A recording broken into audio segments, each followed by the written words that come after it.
Today we have very special guest speaker, Larry Santiago, and he is the owner and founder of Benefit Resource Group and also a partner with Eat Chicken in Ward. We're very happy and lucky to have him here today. Larry, so how long have you been living here in Hawaii now? Yes, I've been living here for 6 to 8 years, born and raised on the island of Molokai. Wow, Molokai. Yes, I never knew that, yeah.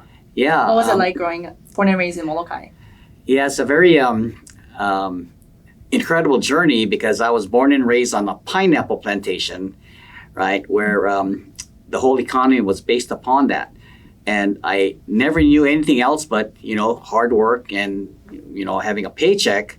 But that that whole experience gave me an appreciation for what my life is like today, because what I got out of learning, what I learned from my parents was hard work has its rewards. Was your whole family back in Molokai? Yes, all 7 of us children and 7. 2 parents. Wow. Yeah, and Bruce, what is amazing about this whole journey? It was a life of struggle. We never really had luxuries, and don't cry, but I never had toys. My father used to make toys.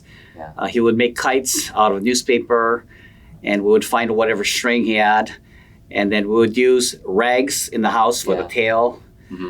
But what I learned from him was how to be resourceful. Yeah. And so you have 7 siblings. Yeah, actually, there are 7 of us, so I have 6 siblings. Okay, six siblings. Right. And where were you at? Yeah, well, 4 brothers and 2 sisters, so I was number 2. Oh, number 2. Wow. Yeah. The oldest? Second eldest. Okay, right. cool. Yeah, and that also taught me a lot of life lessons. It taught me how to take care of younger siblings, or just basically caring for other people at such a young age.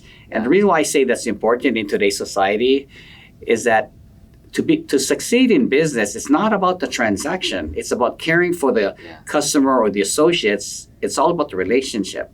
And was it easy for me? No, it wasn't easy being a Mr. Mom at such a young age, but it gave me a sense of responsibility and pride, knowing that as my parents were working, more than one job, somebody had to take care of the little ones. And so that experience really helped to shape who I am, and I really do care about people. I care about my associates, and I care about my clients, and it's all about that. Yeah. Did you end up going to college when you graduated high school? Yes, I did. I graduated from Lahainaluna High School, and I went on to the University of Hawaii. And something that kind of is sort of like I wish I could kind of thing. Although I did get into many universities on the mainland, and I had some scholarships. Yeah. I wanted to stay back home because I couldn't fathom the idea of my parents, spending so much money for my college education on the mainland, because my parents had 6 other mouths to feed. But I made the best of things, and I really appreciated the experience going to the University of Hawaii College of Business. What's Molokai like compared to Oahu or some of the other islands? Okay. For those that have never been to Molokai, you should go to Molokai, and you're going to appreciate your life that you have right now, because there is really not much in Molokai. Yeah. The mainstay economy was pineapple, and after the pineapple plantation closed down, right now the economy is just made up of federal jobs, state and county jobs. Very, very little in terms of an economic situation, and that is why I chose to make a living here on the islands. But it's very simple. What about back then when you were kind of growing up? What was Molokai like? How big was the population back then? Well, things haven't changed much. Really? Wow. There's no traffic lights. There's no freeway. There's no McDonald's, Jamba Juice, or Burger King, or Starbucks. Really? There's kind of like one restaurant, one place called Molokai Burger House. But what's unique about Molokai, you're going to find, are the people. They're very genuine, very loving, very caring. And we grew up in an environment where you want to come to my house, you want to sleep in my house, you want to just come and eat whatever food you can find, Yeah. just go ahead. We never used to lock our doors back then. Yeah, and all your siblings all stay in Molokai for how long? Most of my siblings stayed on Molokai until they kind of graduated from high school, where half of them moved to Maui because of economics, and three of them are now living on Molokai, and I'm the only one here in Oahu. Yeah, and how long did you stay in Molokai growing up? Yeah, I stayed up until my freshman year in high school. Thereafter, I went to Lahaina High School, and I would come back home for the summer to work on the only job that was ever offered to me. It was picking pineapples. So when people grumble about work being hard, I'd like to kind of put them in a right perspective. You don't know what hard work is until you've picked pineapple in the blazing sun for $1.45 an hour. Yeah. How old were you when you started picking pineapples over there? I was like, I'm not sure if it was 15, because that's the labor law. You had to be 15. Yeah. And I picked pineapples for the summer all the way up until I was a senior in high school. And then I got a major promotion in life, which I became a Luna, which was a supervisor at the age of 18. And that, I kind of chuckle about that, because that's the youngest in the company history. They never hire somebody to be a foreman right out of high school. Wow. But how big was the workforce, picking the pineapples? Oh, the workforce? Well, we had anywhere from 400 to 500 employees at that time. Wow, that's a lot. Yeah. All on Molokai? Yes, and because it was seasonal, a lot of the workforce came from students like myself, and then we also had students from the mainland. We had a group from Utah. Yeah. Some people came from like the Big Island, and it was just a great experience to get to know people from different cultures, all working on the plantation. And then how did you find the job working at the pineapple fields? Well, to be honest with you, it was really hard in the beginning because it's just physical. Yeah.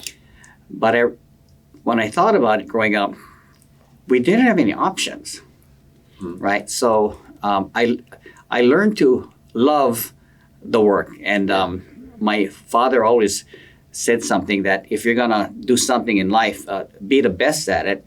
And so I say this with a lot of humility. Within my group of pineapple pickers, there was like 15 people in a group. Yeah. I prided myself to be the best. And it had to do with putting out your best effort and not becoming like a C-rated pineapple picker. Yeah. And I was like A+ superior, and everyone wanted to work next to me because I hustled. I would help pick up everybody else's pineapple, and it was a sense of fulfillment, knowing that I'm helping the next person. And a lot of the older ladies, we call it my nanas, they all would say, "Oh, I like to work with that one, Larry. He always pick up all my pineapples." And they would fight over me. Said, "No, you come over here. No, I talked to him first. You come over here." And I thought it was pretty funny, but if you put out the work, people would recognize you as a hard worker, and they would want to associate with you. And that's what's happening right now in business. Yeah. You put out the work, you produce, and people want to follow you. They want to hang out with you, right? Yeah. What was it like? How were your parents, raising you? Like, what did your mom and dad do? Well, my mom, she worked as an administrative clerk in the pineapple office, where her job was more accounting, production. Yeah. And my dad started off, like anyone else, working as a laborer, and then he got up the ranks and he became a foreman, and then he also operated equipment. Yeah. And at the end of his pineapple plantation career, he worked his way up to be the public relations specialist for the plantation. So whenever dignitaries from the mainland or other VIPs would come over, he would be the one to drive them around. And my dad, after the plantation closed down, he went back to his other profession, which was working as a construction worker. I see. Yeah, so life was hard for them. They didn't have easy air-conditioned jobs that we have today. Yeah. Were they busy working all the time? Yes. With 7 kids, my dad had 2 jobs. He would come home after his job. He would take a quick shower, take a quick bite, and he would be dashing out the door because at night he was a musician. My dad was a drummer, Oh wow. and he played for a nightclub on Molokai. And I can't say what the activities were, but it had to do with entertaining people. But he was a great drummer. Yeah. Were they pretty connected in the community? Yes, they were. Both parents, and especially my father, he really enjoyed helping people. So whenever there were parties, he would be the cook. They would call him Tata Bernie. Tata Bernie would cook for weddings, graduation parties, baptismal parties, graduation parties. Yeah. And his 5 boys were right there with him. Yeah. You know, and so everyone knew him as somebody that was always helping the community. Mm-hmm. And he did this out of love. Nobody paid him to do this. Wow. Right. Mm-hmm. So as you're growing up, going to like middle school, high school in Molokai, was there any major lessons that you learned from your parents or siblings or maybe a mentor? Yeah, some of the major lessons, and I'm glad that I did come from a world of struggle, because it is through the struggle that someone develops character and discipline. So one, I learned discipline, and discipline is simply just doing the things that you don't want to do, that you don't like to do, but you have to do. Mm-hmm. And for us, it wasn't about success, it was about survival. Wow. Right? And the second lesson was about caring for one another. On the plantation, everyone really, they knew each other. It was a small community. And if, I got out of hand and I made trouble, by the time I went home through the coconut wireless, my dad would be waiting there with a stick. And I'm thinking, how in the world did you find out what I did? And it was through the coconut wireless. They would say, that was Bernie's son. Wow. And they knew which one, the number 2 son. Yeah. And so, but everyone cared for each other, and they didn't like squeal on me to punish me, but they just wanted to make sure that my dad knew that I was the one that lit up this forest fire that almost burned the whole community down. Oh my goodness. Yeah. So Yeah. So that is some of the life lessons, and the other life lesson that I want to share lastly would be what my father told me, and he said that son, life is tough. No one's gonna give you things that you need in terms of financial success and rewards. That whatever you want, whatever you need, you're gonna have to find a way to get it. And of course, stealing wasn't an option, so we had to get it by working hard and doing some side jobs, such as asking our neighbors if they wanted us to cut their grass or wash their car. And this is something that I teach the young children today that are growing up in grade school, that I'd like you to consider entrepreneurship. And when people, clients come to my office and their kids come in, and I said, would you like to work on a project and help me with something? And they said, yes. I said, well, here's what I need you to do. I need you to stuff my marketing packets, and I'll pay you and your brother $50 on a contract basis if it takes you 10 minutes or 3 hours. And in Hawaii, it's called the ukupau system. You just do the work, and then if you come home at you're supposed to be working from like 6 to 3, and you do it by 8 o'clock, you come home. That is the mentality. You just do the task and get paid for it. So I do that, and the last episode I saw this one of the granddaughters of one of my clients that I wasn't doing the retirement planning for, just moping around outside of my office, and I said, "Honey, would you like to earn $20 by just wiping down my car, with a sprayer and just wiping down?" She goes, "Sure."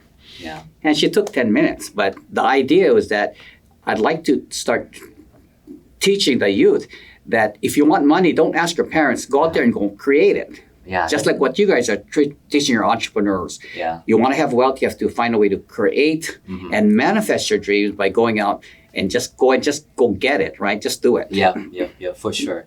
And how long did you stay on Molokai, and what made you decided to move out of that?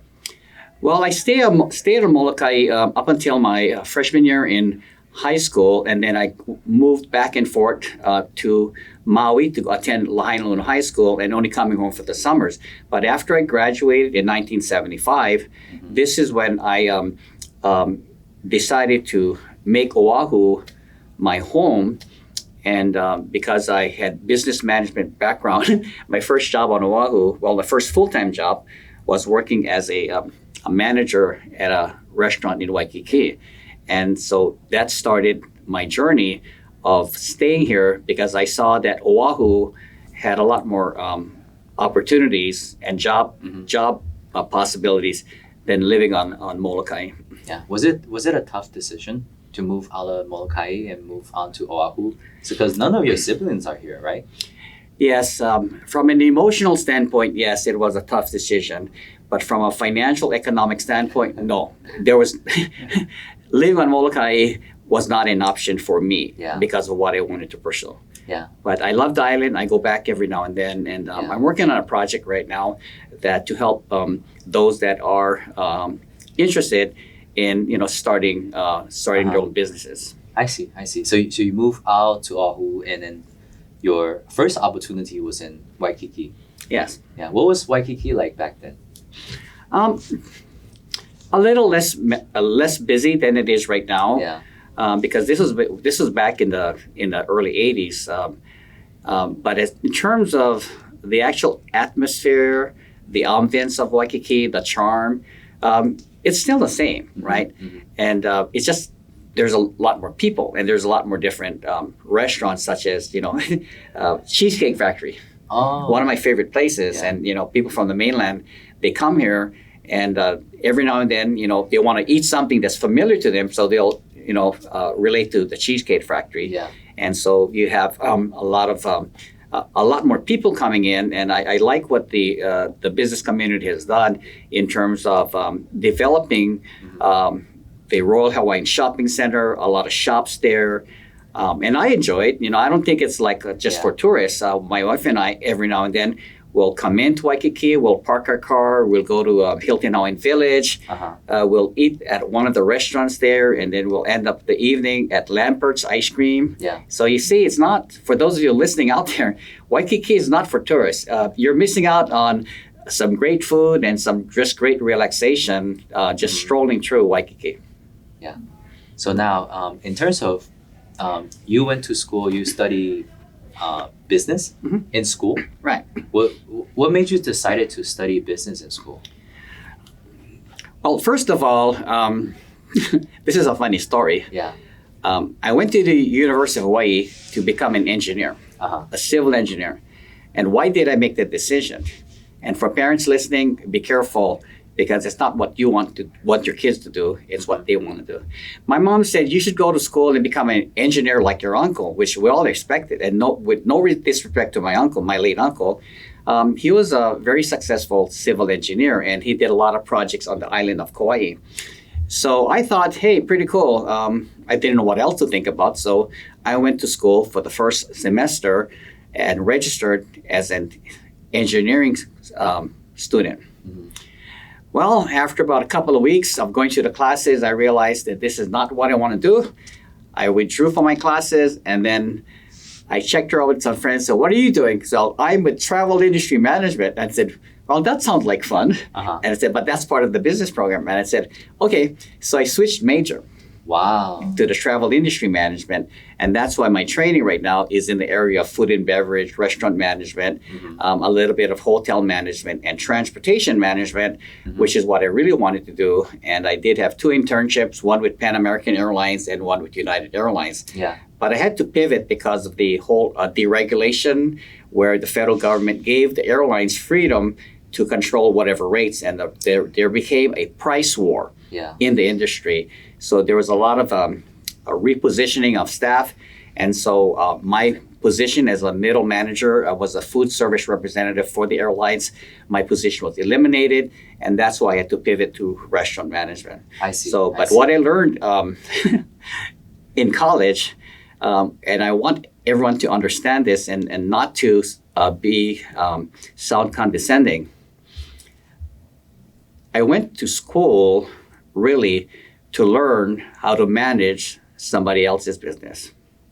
I see. Wow. Now, if I could rewind the clock, I would have repositioned my classes or go on to a different journey. That I would go to school to learn how to own and manage my own business. And there's a world of difference. Yeah. And all of that. Are those programs exist right now in the school academics? Well, Bruce, it's been a while.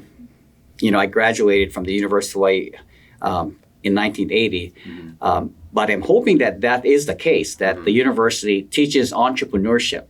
How do you start a business? Or first question is, why would you want to own a business, right? What are your goals? What are your vision? How do you want to start a business? Yeah. And what do you want it to look like? And one of my greatest mentors in life was a gentleman, and to protect his family's confidentiality, he started a brand new health insurance company in Hawaii. And I was so impressed. One day I said, sir, can I ask you a question? Yeah. I said, how much did you know about starting a medical insurance company before you did this? He said, I didn't know anything about starting a medical insurance company. I just had a vision, and I found people that knew what to do. So he assembled a team of employees, executives, that he recruited from other insurance companies, and he built this company, which to this day I have a lot of respect for. I'm retired from that company. I retired from the company before I started my own company, Benefits Resource Group. Yeah. But today I'm. Tell me a little bit about that company. How did you transition from working, taking care of somebody's business to transition into doing insurance? Yes. Sometimes we do things because it kind of sounds good at that time, right? Yeah. So you're going to laugh. The reason why restaurant management was so appealing to me, that as a broke college graduate, one of the things that you have to do to survive, you got to eat, right? Yep. Okay, so I solved that problem. But what I learned was, and no offense to anybody that manages restaurant, managing a restaurant or owning a restaurant business is awesome if you don't have to be there. Like, I'm a part owner of a restaurant now. I don't work there. I just own it. But if you have to run it from start to finish, it's a lot of work. It's physically, mentally, emotionally, it drains you. Yeah. And so after 1 year, I'm totally exhausted. No time to spend with my relatives, my girlfriend. When the holidays came around, I couldn't even go back to home to Molokai to see my family because I was running a restaurant, right? So I was burnt out. And then one day, I met an insurance agent. And because I wanted to buy more insurance. And he told me about the business, and I asked him a lot of questions. And he said, hey, by the way, my company is expanding. Would you like to be an insurance agent? And I said, well, tell me about the lifestyle. I said, what kind of hours do you work? He said, you make your own hours. Then I said, sign me up, because that's all I want to know. I didn't even ask him what he should do. I didn't ask him how I got paid. I just saw this was my ticket out of the rat rate. And so I was an independent contractor for an insurance company, got securities license later, moved on to become a financial advisor. And then I worked in the employee benefits field as a benefits specialist until I got hired as the account executive and sales director for this health insurance company. So Larry, what kind of life lessons did you learn growing up in plantations? Yeah, thanks, Mickey. That's a very Molokai Island, yes, that's a very interesting question because growing up on Molokai in the plantation, life was hard, right? And the life lessons that I learned was, number one, the first thing, like anything else, like in business, you have to learn how to survive, and you need to be resourceful. If you don't have money, then what do you do, right? And so we had to be resourceful, and we grew our own vegetables.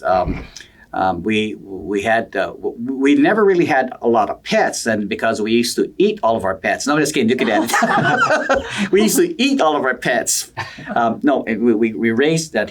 We had to be resourceful, so we raised chickens, raised our own vegetables, and we would kill a pig, and then we would slaughter it, and then we would just divide it among different families in order to save money, or kill a cow and do the same thing, And this is how we grew up. And so the life lessons, one, you had to be resourceful, right, in order for you to survive. Number two, the relationships and the bonds that you build within the community is your lifeline. And like business today, my network of what I call affiliate partners, or what I call mentors, or what we also call centers of influence, is what helps me to thrive in my business. So again, one, being resourceful. Number two, developing your community support. And number three is to take your resources and then invest the resources or share your resources, whether it's be finances, an overflow of vegetables, or even your time, to invest in other people so that they can be successful too, and they can have a good life on the plantation. Awesome. So what was your relationship with money growing up? Yeah, And how did that up until change over such time that I became an entrepreneur and I started working, my relationship with money was really terrible. I would spend more than I had. Because when you grow up in the plantation and you don't have things, and then you start to make money, this whole materialism concept starts to obsess you, right? And it's kind of weird because when I didn't have money, I wanted to always have stuff and new clothes, and always wanted to drive a fancy car, right? And I kind of went through that with, having my kids go through private school, doing the whole BMW thing, and whizzing around town. But it's kind of interesting because now that I'm more financially established, none of that means anything to me.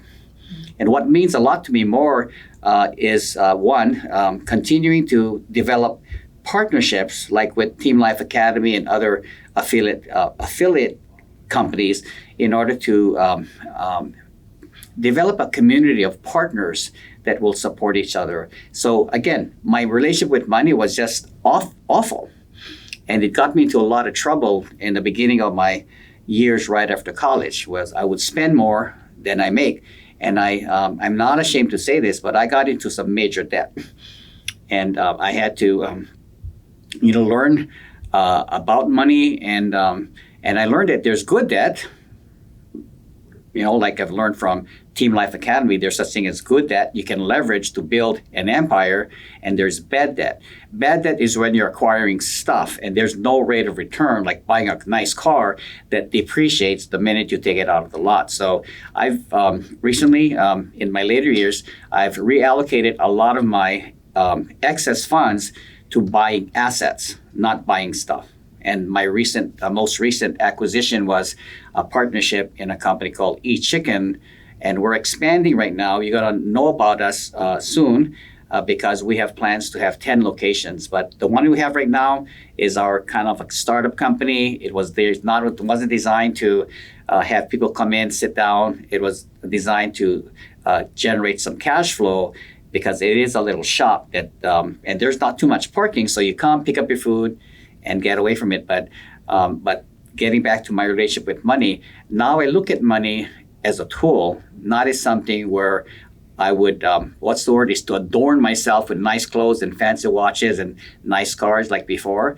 And I realized that the mind shift is when you don't have money and you don't have wealth, you want what everybody else have, but you don't realize that what they have is not what you really want. What they really want, these people that have a lot of money, they want freedom, they want relationship, they want to be able to know that they're making an impact in other people's life, not just acquiring stuff. And so this is where I'm at right now. I want to buy assets, not to adorn myself, but I contribute a lot of money to different causes. I give a lot of money to different ministries, and I'm not saying it to brag. I'm saying this because this is what gives me fulfillment. When I'm able to take my success and to give to other people or other ministries, and regardless of what your religious beliefs or spiritual beliefs are, you cannot outgive what your Creator will give you back in return. And this is the life that I live right now.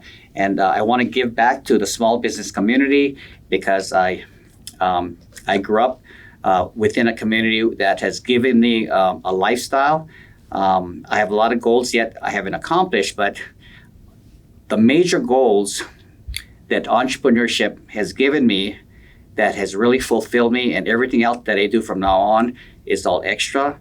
And I'm going to share this with you right now. My most important goal was to get my kids through college and to make sure that they're successful. That's my first goal. And my second goal was to free my wife from having to be tied down at a corporate job where we could travel and be with our children anytime we want. So everything after that is really now living in the frosting, and now I want to pay it forward to the business community.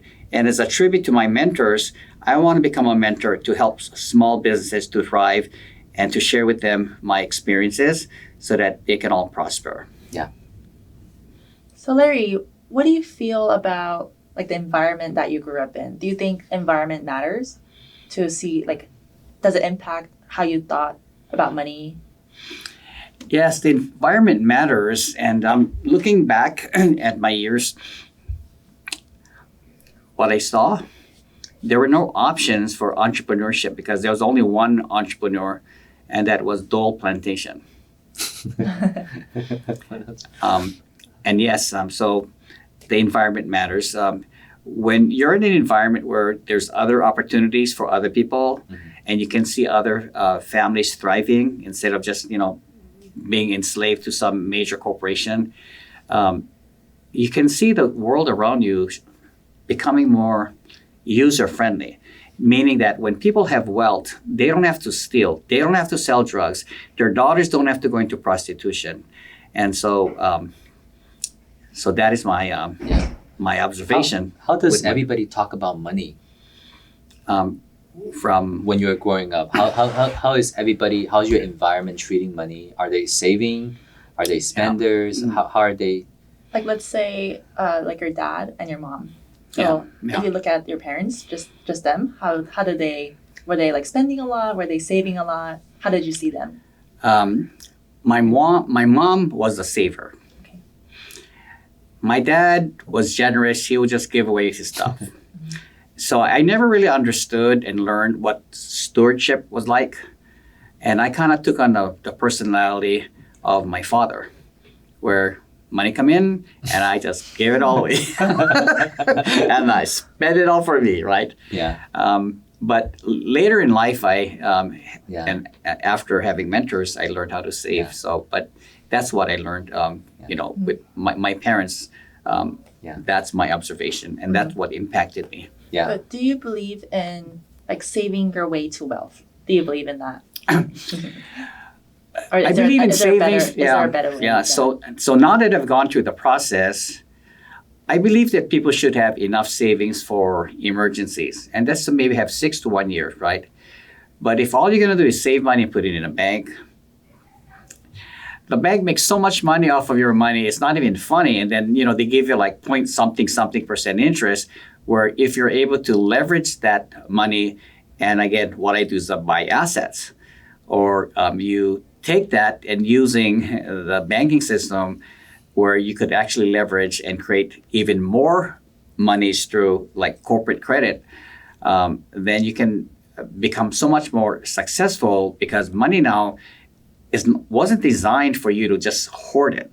Money is a tool. Money was designed for you to put it into play and make it work for you, right? And so, but yes, I do have savings, but I save enough so that I have at least 6 to 1 year's worth of operating capital, and then everything else is plowed back into either my business, or I look at assets and I look at buying into other companies, or finding ways to use my money to expand. Like right now, I've spent quite a bit of money for my financial services division, as I'm on a search to hire 3 consultants to help me expand my company. So as you're becoming more entrepreneurial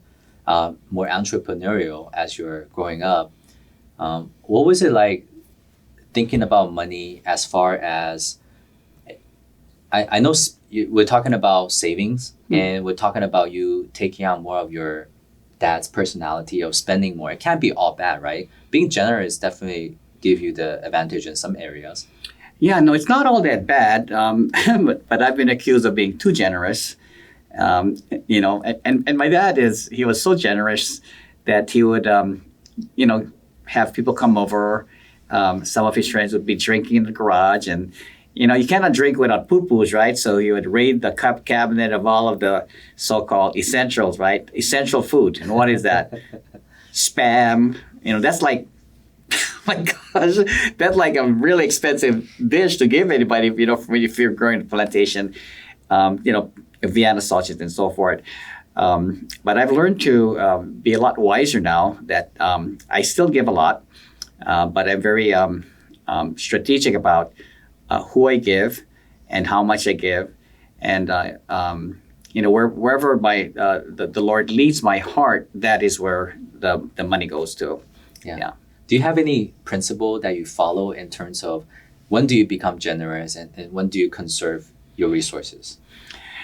Yes. The principle that I live by, and I'm not going to be here to be religious. See, I'm spiritual, but I'm not religious. And the difference between the two is that religiosity has do's and don'ts. Spirituality is just basically being led by the Spirit, or if some call the universe.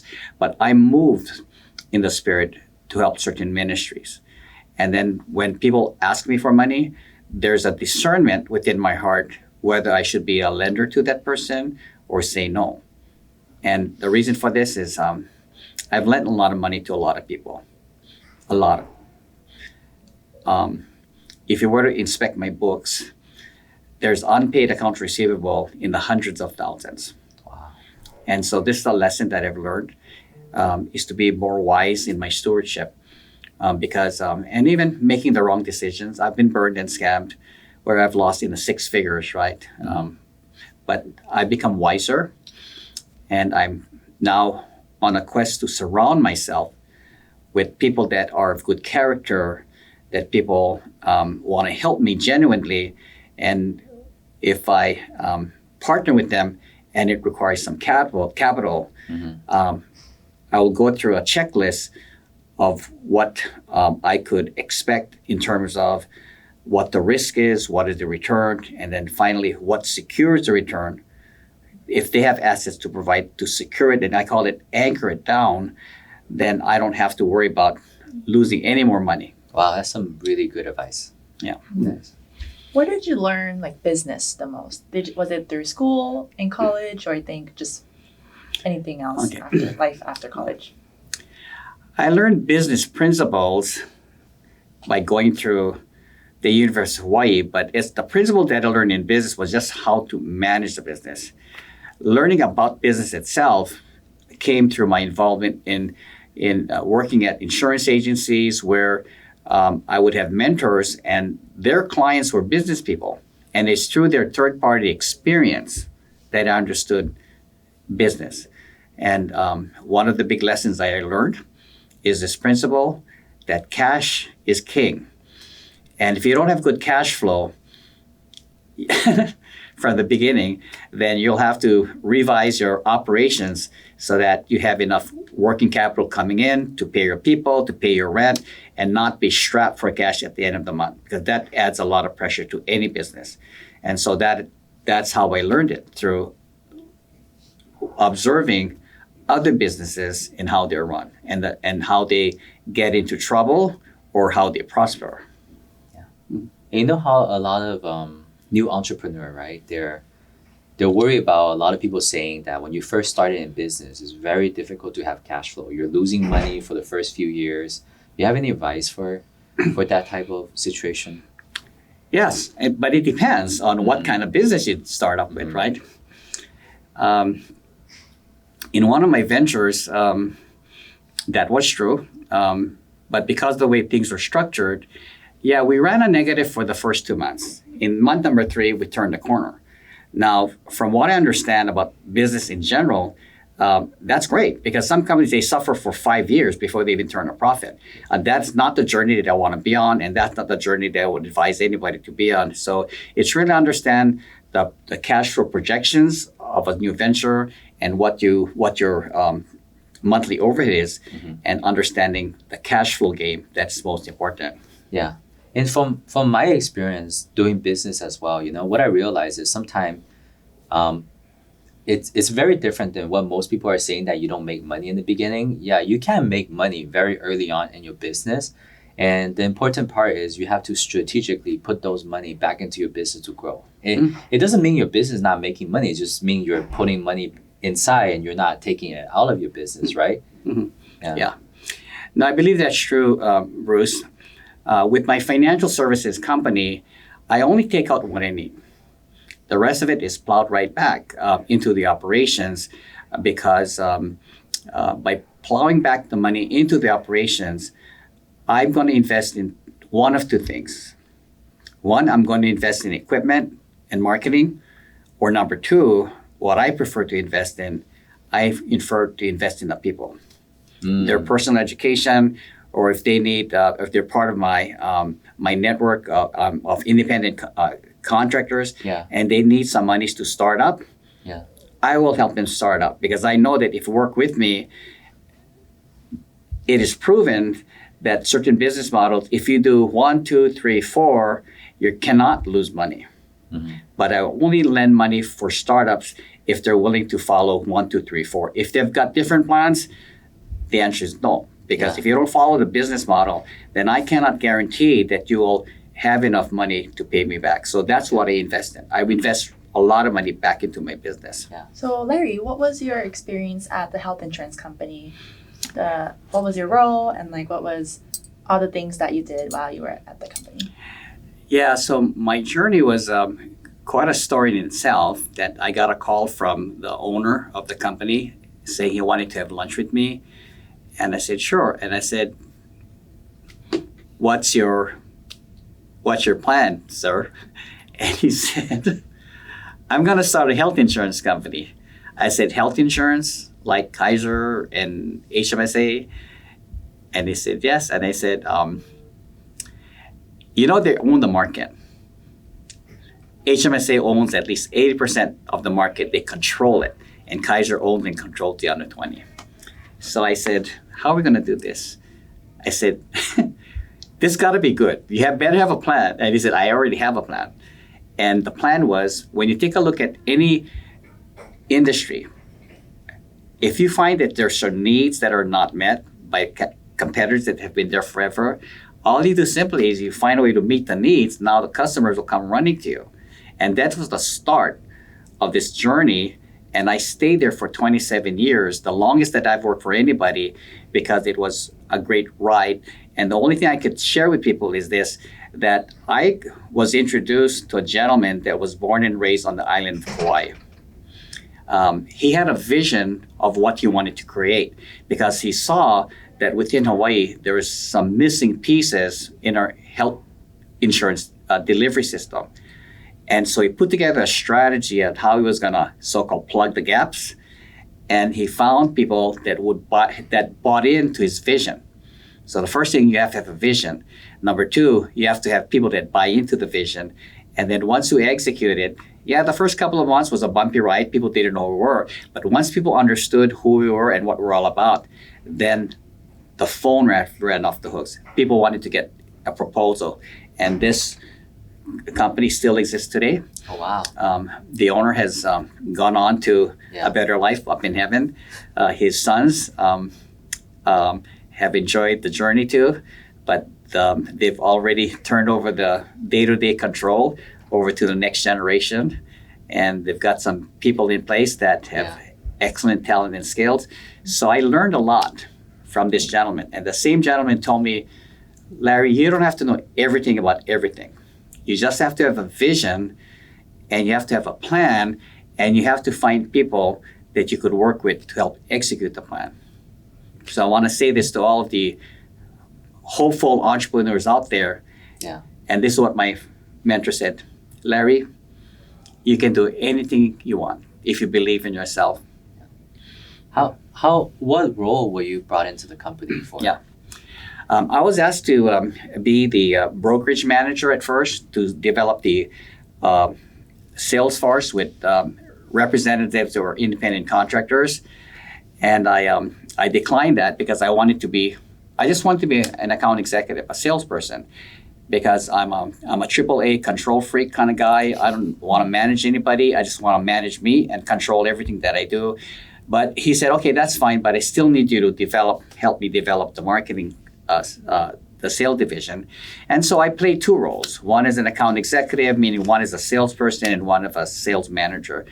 And that's how we started, you know. Mm-hmm. So Larry, when the opportunity was given to you, was there any like risk you feel like you had to take this opportunity? Like, was there something you had to lose to get this opportunity? Yes. Yeah. Absolutely, Mickey. The risk that I had to take was that the owner of the company could only offer me 1/3 of what I was living on. But the vision and the potential for success was so great that I took the risk. In life, sometimes you have to make sacrifices. And in the process of taking the risk, I had to downsize from a very nice luxury car to a used Volvo. I almost lost my condominium that I was living in.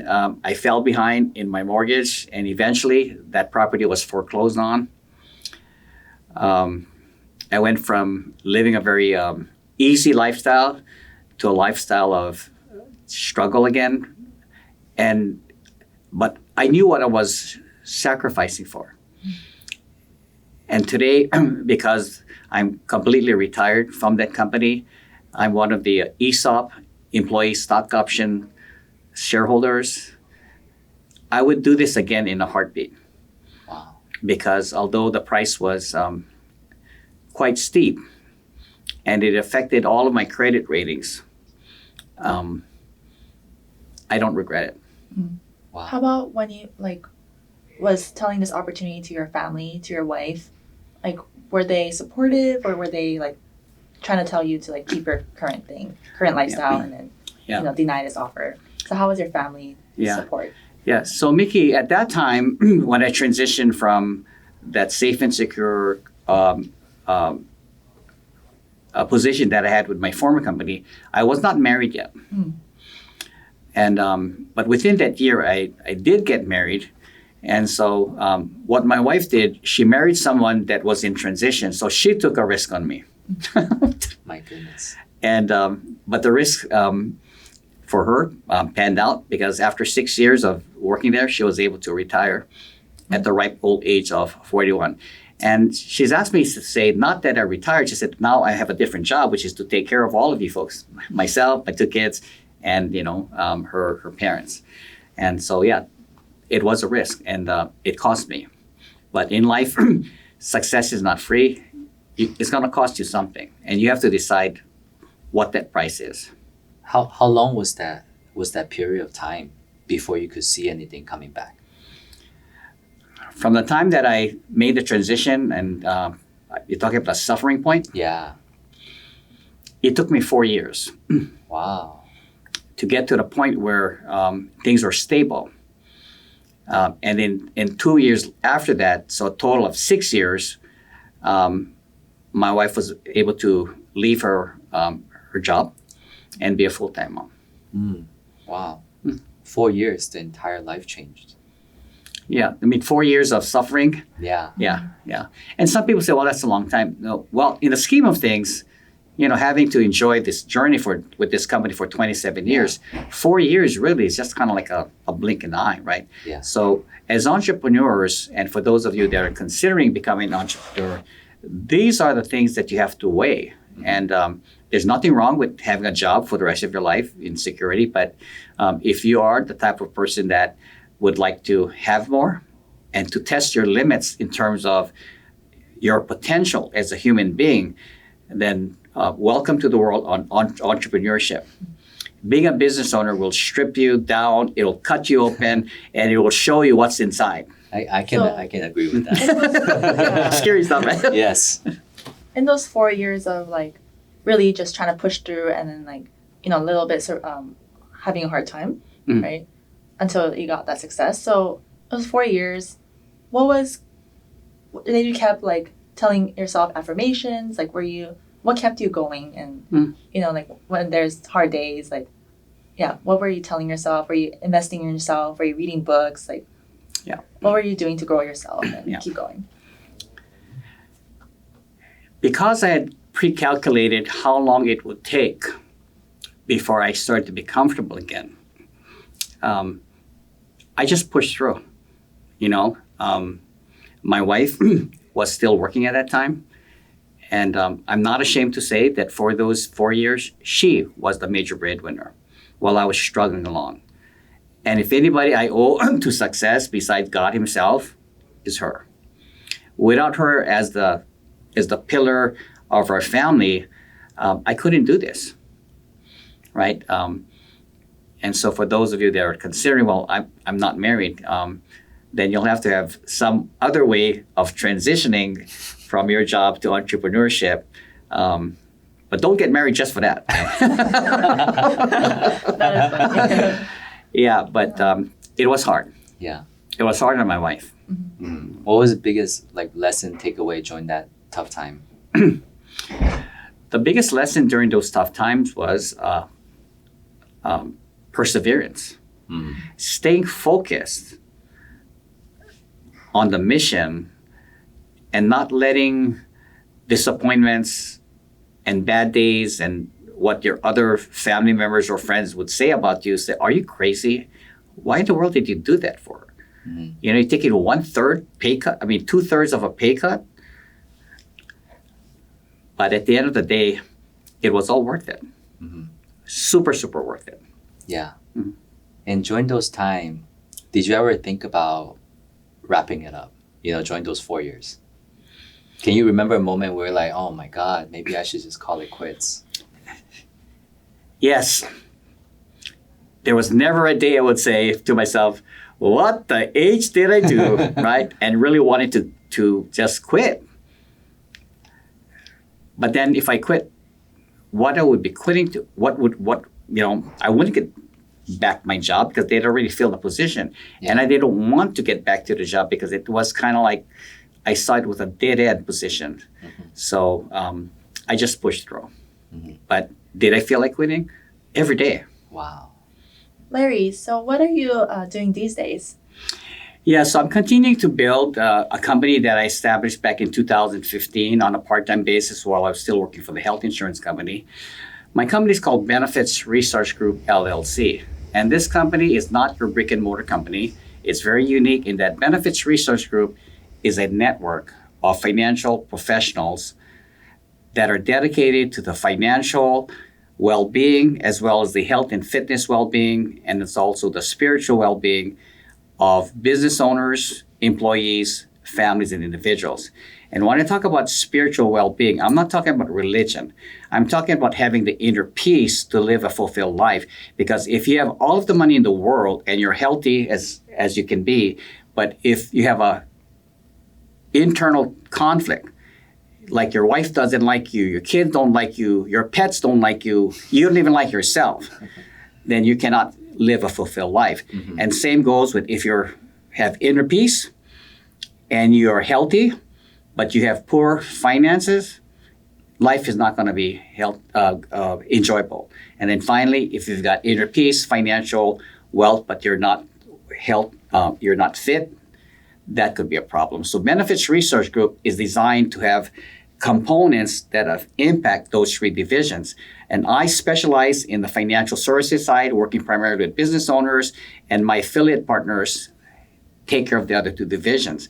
So with regards to helping business owners, I specialize one in a process called exit strategy, or otherwise known as business continuation planning. And the reason for that is if you have a business one day and it's successful, one day you're going to want to get out of it, or you're going to sell it or retire. Mm-hmm. The question is, what are you going to do? If you don't have any plans, and when you get there, it is kind of like difficult to execute the plans when you're already there. Mm-hmm. And here's an example. There are so many businesses in Hawaii that were iconic, that you used to see them all the time. They're no longer here. Why? It's because they never had a plan for succession. And the natural plan would be, yeah, don't worry, my kids are going to take over this business. Keep dreaming. Your kids there's a 99% chance that they're not going to take over your business because the youth today, they want to do their own thing. They're not into running a restaurant. They're not into running a construction company. And I've had companies tell me, oh, don't worry about it. My son's going to take over my construction company. And then 2 months later, I find out the son taking another job with a competitor. It's painful, right? Yeah, it is. But there are strategies that you put in place to make sure that your business has a happy landing. How are you going to get out? What is your retirement going to look like, right? And is someone going to take over your company? Who? Are your children? Or are you going to sell it to a competitor that's going to strip this thing down and fire half your employees? Or do you sell it to somebody inside your company? Or do you create an employee stock option plan if you have enough resources, which in my opinion is the best way to transition out of a business where you still own the company, you still have money coming in, income coming in, and you still own an increasing share of equity in the company. So I'm going to be an advocate of ESOP plans. And for those companies that are too small to have an ESOP, I would like to help them with executing what I call a buy-sell agreement with a future buyer, fully protected with insurance and fully funded, so that when the time comes, the new buyer can step in and the current owner can transition out of the business, realizing the full equity of what his business is really worth. So that's what I want to do, and I'm going to work with Team Life Academy to execute that. And along with that, I'm also passionate about making sure that the employers, they retain their most talented, treasured employees. Because the number one asset of any company is not the car, not the truck, not your production facility. The number one asset for any company are your people. And with the way the economy is going, your competitors have already identified who the key people are that they're going to target and going to try to hire. How do I know that? Because I was one of the employees that got a phone call from a recruiting company that wanted to hire me as a sales and marketing director for another competitor. Wow. And they threw the kitchen sink in, except one thing. They did not have an employee stock option plan. And I wasn't about to forfeit that just to have a little bit more salary, right? Yeah. And there are other ways of retaining your employees. If you can't do that, I specialize in creating what we call equity benefits, benefits that have ownership interest in the benefit itself without relinquishing control of your company. Yeah. So that is the focus of my work. And why do I do this? It's because when I was an account executive at the health insurance company, one of my clients all of a sudden passed away. The wife called me frantic, saying, what am I going to do now? My husband's company was set up as a sole proprietorship. And for those of you that don't know this, when you're set up your business as a sole proprietor, when you die, your company dies with you, unless there's some kind of an agreement to continue it. So what I did, and this is what catapulted me into this work, I said, do not hit the panic button. This is what we're going to do. I said, is there someone in your company that was the right-hand person for your husband? And she said, yes. Can he do the estimates like him? She said, yes. Can he run the jobs like him? She said, yes. Will the employees follow him wherever he goes? She said, yes. I said, let me talk to him. So to preserve confidentiality, I said, let's call him Bob. Bob, if there was an opportunity for you to buy this company, would you buy it, own it, and keep everybody employed, especially the owner's wife? He said yes. And I said, if I could make this happen, would you stay on board as the new owner? He said, yes, but I don't have any money. I said, it's not going to take money. I said, if I can set up what we call a agreement of sale, where we determine the full value of this company, and you'll pay it off with the profits that the company earns, and then the wife can put that aside and dump that into a qualified retirement plan or non-qualified retirement plan, with the promise that she has to stay there and she can retire whenever she wants, that you don't let her go. And he said, no, I need her. Yeah. We need each other. I made it happen. The company still exists today. This young lad now owns a company where he would never have an opportunity to buy it himself. And the wife had received full equity of the company's value, and she can just retire if she wants. But if she's still there working, it's because she wants to. Wow, this sounds so incredible. Right? It is an incredible story. Yeah. I did not have any training for this. I made it up along the way. But I realized the power of the human mind, that if you want to make something happen, you just have to think about it and execute. Yeah. And so now I'm passionate about trying to help companies to thrive. And if a company needs to be sold internally to an employee, the best time to arrange it is not when the owner dies, is before he dies. Yeah. Now, So- Larry, with so many of these great stories, I think the listeners, you're so lucky to be able to hear your experience this way. Now, at what stage of a business should they start thinking about, doing exit strategy or continuation planning? Because businesses take time to grow, there's a requirement that I'd like to have these businesses be in business and show profits for at least the last 8 to 10 years. Wow. Okay. Okay. And why is that? If your business is not profitable, it's kind of going to the survival. I cannot help you with exit strategy. What I'm going to help you with is survival strategy. You see that? Okay? But when you have succeeded and you have good cash flow, you have good profit and loss statement, you have stability, now you're going to be thinking about your future. This is when we should talk. Because the best time to do this is as soon as you know that the company is going to last. Time is at the essence, because the longer you take, the more difficult it is to get this thing off the ground. Yeah. Right. So again, 8 to 10 years of a profitable venture, your employees are intact with very little turnover, because a business that has high turnover is sort of unstable. So what kind Because- of profit are you thinking? What kind of profitable business? Like, what's the number? I have numbers for certain industries. For example, I specialize in working with contractors, that they have to have at least 20 or more employees. And if they're larger, 50 or more, that they have to be grossing at least $4 million a year. That is who my target clients are. I also work with white-collar professionals that have been like dentists or doctors that have been in business for at least 15 years. But if it's a smaller company, I can help them, Mickey, but they have to show us track record of becoming successful. And if they're not, this is why I'm going to advocate having them plug into Team Life Academy.